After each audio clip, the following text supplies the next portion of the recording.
Katrina. I'm from the Ozanam Learning Centre, and today we're here to record a very interesting lady from the area of Woolloomooloo.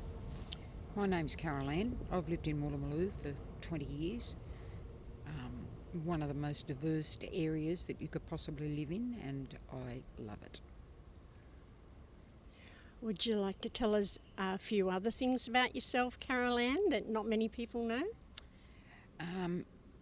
I had a history of, I was the founder and president of a HIV/AIDS charity, and before I even moved here, I knew that I had clients that were homeless, sleeping on the streets, and so I used to bring down cakes and things. So even prior to moving into Woolloomooloo, I had a good understanding that there was a larger number of homeless people back in those days.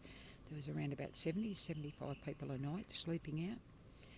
And I do remember the night that I got the first woman arrived on the street, and the homeless did come and get me, and I went out, and within hours I was able to get her housed like it was a major event, a woman homeless in Woolloomooloo. To me, the homeless people out there have the most amazing community. They will help one another, they will make one another's beds up. I can remember the City of Sydney Council, the police, all the agencies do a great job with the homeless. The outreach teams come.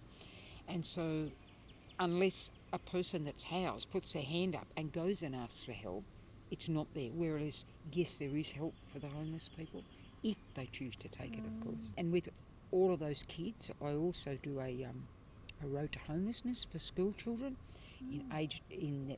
It's normally 11 and 12, although I have done them younger.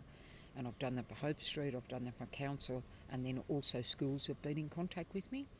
And I show them pictures of how the homeless live and eat and what they do and where they go, because teenagers can become homeless really easily, and it's like a bragging thing. And it was sad events just recently that we had a homeless guy that had been homeless for many years. We only housed him 18 months ago, and unfortunately he was murdered in his house.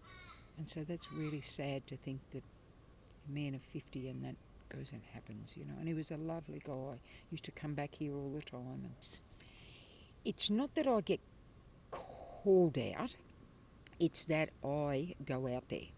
I've got cupboard space at Hope Street. In the early days I did it from home until my lounge room got totally overdone. But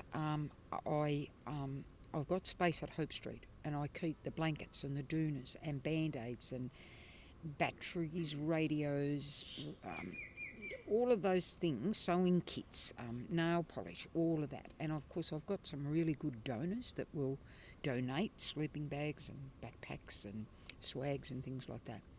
And so it's a matter of going out there and just saying hi and talking to them and trying to get to know them.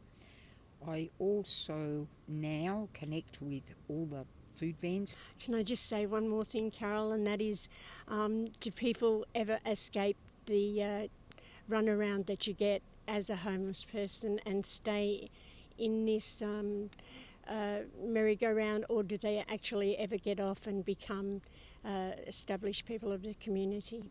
Absolutely they do, and the big drive that I remember was in 2011-12. And I actually knew 84 people that were housed, that had been out there for 17 years, 14 years, all of that. Of the 84, within the 18-month period, I think we had 11 back on the street. We had 7 that had passed away.